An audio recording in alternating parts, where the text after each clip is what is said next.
ఇచ్చిండ్రా? మరి కౌలు రైతుకు 12,000 ఇస్తామంటారు, ఇచ్చిండ్రా? మరి మహిళలకు ప్రతి నెల 2,500 వృత్తి ఇచ్చిండ్రా? ఇది అంటే 4,000 రూపాయలు మరి పెద్ద మనుషులకు ఇస్తామంటారు, ఇచ్చిండ్రా? మరి విద్యార్థులకు 5 లక్షల గ్యారంటీ కార్డు ఇస్తామంటారు, ఇచ్చిర్రా? మరి అట్లనే విద్యార్థినులకు స్కూటీ ఇస్తామంటారు, ఇచ్చిర్రా? అరే ఒక్కటి కాదు కదా, మరి పంట బీమా ఎక్కడవాయా, రైతు బీమా ఎక్కడవాయా? విచిత్రమైన పరిస్థితి ఉన్నదండి. రైట్ రైట్ రైట్ జయరామ్ గారు, రైట్ రైట్ రైట్ జయరామ్ గారు మీరు చెప్పండి. అయితే ఈ జయరామ్ గారు మీరు చెప్పండి, ఈ గ్రామ సభల్లో గందరగోళం అయితే చూస్తున్నాం. అయితే ఇది ప్రజాగ్రహం అంటారా లేదంటే రాజకీయ ప్రేరేపితం అంటారా? మీరేమంటారు? అంటే ఒకటండి, ఇక్కడ ఇప్పుడు రాజకీయ పార్టీలు ప్రేరేపిస్తున్నాయి అని అనుకుందాం. రాజకీయ పార్టీలు అంటే ఇప్పుడు ప్రతిపక్షంలో ఉన్నది బీఆర్ఎస్, సరే బీఆర్ఎస్ ప్రేరేపించింది అనుకుందాం. అంటే ప్రజలను మీరు గౌరవిస్తున్నట్టేనా? ప్రజల మీద నిజంగా మీకు గౌరవం ఉంటే ఆ మాట ఉపయోగిస్తారా? అంటే బీఆర్ఎస్ చేతిలో ప్రజలు ఉన్నట్టు అవుతే అప్పుడు కాంగ్రెస్ అధికారం కోల్పోవడం అన్న ఒక మీరు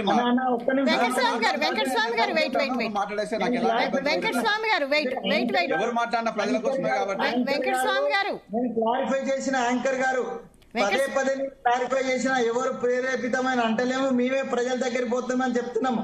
మేము ఎవరి ప్రేరేపితం అనలేదు.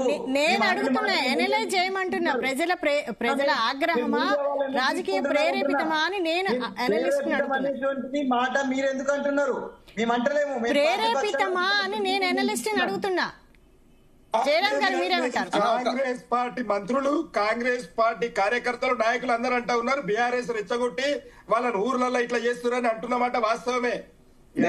జర్నలిస్ట్ గారు చెప్తున్నా, అధికార ప్రతినిధిగా చెప్తున్నా, మేము we are not talking in that వే.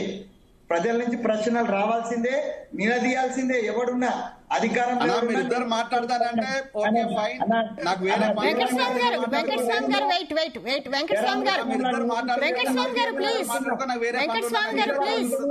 ప్రభుత్వాలు సరిగా నడుస్తాయి.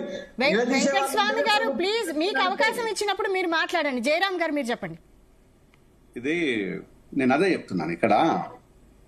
ఇది ఇప్పుడు మీరు అన్నారు అనలేదని కాదు కానీ ఈ మాట చాలా సందర్భంలో సీతక్క అన్నది ఇదే మాట, అడిగిన మాటనే. సీతక్క అన్నది, సురేఖ అన్నది, రేవంత్ అన్నాడు, ఇంకా బట్టి విక్రమార్క అన్నాడు, పొంగులేటి శ్రీనివాసరెడ్డి అన్నాడు, ఇంకా ఎవరెవరు అన్నారు అన్న విషయాన్ని ఏ సందర్భంలో అన్నారు అనే దానికి టైం సరిపోదు. సో అన్నారు అనే వ్యక్తులను నేను కోట్ చేస్తూ ఉన్నాను. సో అన్నారు అనందామా, అనిపించింది అని అందామా? మరి రేవంత్ రెడ్డి కూడా అన్నాడు కదా, రేవంత్ రెడ్డిని ఎవరు అనిపించిందో తెలియదు. సో ఇక్కడ ఏదైనా ఉంటే బీఆర్ఎస్ చేస్తుంది, బీఆర్ఎస్ చేస్తుందంటే, అరే బీఆర్ఎస్ చేస్తున్న పక్కన పెట్టు. మీరు బీఆర్ఎస్ చేస్తుందంటే ప్రజల్ని అవమానించినట్టే. ప్రజలంటే మాలాంటి వాళ్ళం, మేము ప్రజలమే కాబట్టి మమ్మల్ని అవమానించినట్టే. అంటే ఈ రోజు మేము బీఆర్ఎస్ మనుషులం కాదు, బీఆర్ఎస్ చెప్పు చేతుల్లో లేము. బీఆర్ఎస్ ను నిలదీయమని చెప్తున్నాం, అడుగుమంటున్నాం, కడుగుమంటున్నాం, అరెస్టులు చేయమంట. దమ్ము మీకు లేకపోతే తప్పులు మీ లోపల ఉండేసి మీ తప్పులను కప్పిపుచ్చుకోవడం కోసం వాళ్ళ తప్పులు కాపాడుకుంటూ వస్తున్నారు ప్రజలు అనుకుంటున్నారు. ఇప్పుడు వాళ్ళు అరెస్ట్ చేయొద్దని ఎవరు ప్రజలు కోరుకున్నది 2 అంశాల మీద ఎలక్షన్లు జరిగినాయి. ఇది ఎంకన్నా కూడా తెలుసు. ఒకటి, ప్రజలకు అపాయింట్మెంట్, ప్రజాప్రతినిధులకు అపాయింట్మెంట్ ఇవ్వకుండా ఉన్న కేసీఆర్ అహంకారం మీద. నెక్స్ట్ వచ్చేసి అవినీతి మీద ఎలక్షన్లు జరిగినాయి. ఇది ఎవ్వరమని నమ్ముతాం. మరి అహంకారానికి బదులుగా అధికారం బదిలీ అయిపోయింది. మరి ఏదైతే దోపిడీ మీద ఎక్కడ ఇన్వెస్టిగేషన్ జరుగుతుంది? ఎంతమందిని ఇప్పటివరకు మీరు వెలికి తీశారు? ఇప్పుడు జరుగుతుంది అదే కదా. బహిరంగంగా మీ మినిస్టర్లు బహిరంగంగా పైసలు అడుగుతున్నారు. బహిరంగంగా ఈరోజు ఏ మినిస్టర్లు ఎంత పర్సెంటేజ్ అడుగుతున్నారు నన్ను చెప్పమంటారా? అది శక్తి మీకు ఉన్నదా? చర్చలు పెడదామా? అంటే ప్రజలు ఈ రోజు తెలివి తక్కువ వాళ్ళు లేరు. బీఆర్ఎస్ మాత్రమే మీరు తెలివి కలవాలని చేయకండి దయచేసి. ఈ రోజు ప్రజలు అన్ని గమనిస్తున్నారు. బీఆర్ఎస్ ను ప్రజలు గమనించారు కాబట్టే అధికారం బదిలీ అయింది. జయరామ్ గారు అసలు 1 మినిట్ అండి, ఒక్క నిమిషం అండి. ఈ రోజు కాంగ్రెస్ ను కూడా ప్రజలు గమనిస్తున్నారు. మాలాంటి వాళ్ళ గొంతు నిరంతర ప్రక్రియ, ఇది నిరంతర ప్రక్రియ. ఆ రోజు ప్రభుత్వాలకు వ్యతిరేకంగా మాట్లాడము, మేము ప్రభుత్వాలను అనుసరించి రాజ్యాంగబద్ధంగా చట్టపరంగా ప్రజాక్షేమము సంక్షేమం కోసమే మాట్లాడుతున్నాం. అది మీకు ఇబ్బంది కలగవచ్చు, ప్రభుత్వాలకు ఇబ్బంది కలగవచ్చు. అది మాకు సంబంధించిన విషయం కాదు. ఇక నెక్స్ట్ కార్డ్స్. ఈ రోజు కార్డులు, ఆ రోజు నేను చెప్తున్నా కదా, బీఆర్ఎస్ తొలగించిన కార్డులు 6,03,230 కార్డులు తొలగించేసి 7,05,72 కార్డులు సరఫరా చేసింది, ఇచ్చింది. ఈ రోజు మీరేం చేస్తున్నారు? మీరు తొలగించిన ఎన్ని, ఇచ్చేటి ఎన్ని లెక్క చెప్పండి. ఆ లెక్క చెప్తే నేను మాట్లాడతాను. మీరు ఇప్పటి వరకు ఇచ్చిన ఎన్ని, తొలగించిన ఎన్ని. అసలు ప్రజల్లో ఈ రేషన్ కార్డు విషయంలో ప్రజల్లో ఉన్న అపోహలు ఏంటంటారు అసలు? అదే చెప్పనివ్వండి, అదే మాట్లాడుతున్నాను దయచేసి. ఈ రోజు మీరు ఎన్ని రేషన్ కార్డులు ఇచ్చారు, ఎన్ని రేషన్ కార్డులు తొలగించారు, భూములు ఎక్కడెక్కడ ఇచ్చారు, ఎక్కడెక్కడ లాక్కుంటున్నారు, ఏ విధంగా వేస్తున్నారు, అవి చెప్పండి ప్రజల ముందు. మాలాంటి వాళ్ళకు మేము తెలుసుకుంటాం. మేము ప్రజల దగ్గరికి పోతుంటాం కాబట్టి, ప్రజల్లో ఉంటాం కాబట్టి, ప్రజలతోనే మేము నిరంతర ప్రక్రియ, మా జీవితం వాళ్ళతోనే పని వేసుకుంటుంది కాబట్టి మేము డెఫినెట్ గా ప్రజలకు తెలియజేస్తాం ఏదైనా కూడా. అంటే ఈరోజు ప్రజలకు వ్యతిరేకంగా ఉన్న ప్రభుత్వాల గురించి మేము సరిదిద్దుకోమని మాట్లాడుతున్నాం తప్పితే ఈరోజు మీతో మేము సమరం చేయటం లేదు. స్టేట్ తోని ఒక సామాన్యుడు ప్రజలు సమరం చేసేంత శక్తి ఉంటుందా? ఉండదు. మేము సమరం చేసే అంత శక్తి మాకు లోపల లేదు. ఎందుకంటే అధికారం మీ చేతికి వస్తే అహంకారం నెత్తికెక్కితే ఈ రోజు మాలాంటి వాళ్ళను కంట్లకు కూడా కనిపించదు. రేవంత్ రెడ్డికి నేను అపాయింట్మెంట్ కావాలని అన్నా, మీకు నోటీసులో పెడుతున్నాను, రేవంత్ రెడ్డికి అపాయింట్మెంట్ కావాలని 5 సార్లు ముఖ్యమైన వ్యక్తులు వస్తే ఆ అపాయింట్మెంట్ కోసం నేను ఇంకెవరినో ఆశ్రయించాలంట. వేము నరేంద్ర రెడ్డి దగ్గర పోవాలంట. వేము నరేంద్ర దగ్గర పోయి నేను అపాయింట్మెంట్ తెచ్చుకోవాలి.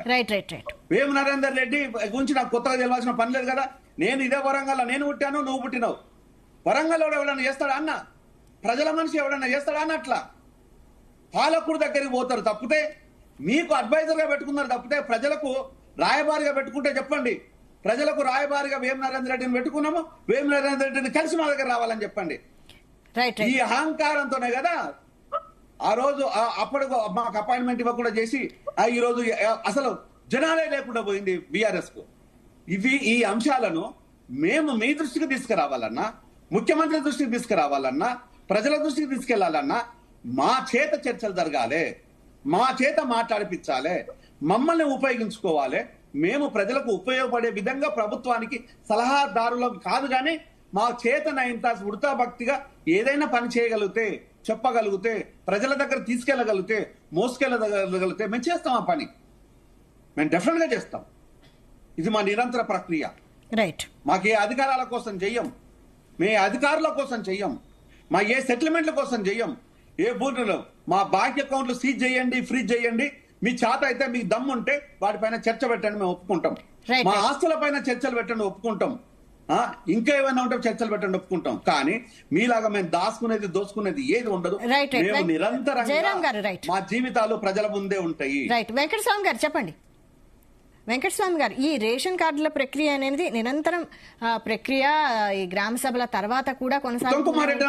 ఉత్తమ్ కుమార్ రెడ్డి గారు అన్నారు, అన్నారు. కానీ ఈ ప్రభుత్వ చర్యలకు, ప్రకటనలకు పొంతన లేకుండా ఉంటుంది అనేది ఒక విమర్శ. మీరేమంటారు? ఇప్పుడు నిరంతర ప్రక్రియ అనేటువంటి దాంట్లో అర్థము వేరే తీస్తున్నారు, అది కాదు. మేము అంటే ఇప్పుడు ఆ మధ్య కూడా మేము ఒక స్టేట్మెంట్ ఇచ్చినాము, అప్లై చేసుకోమన్నారు.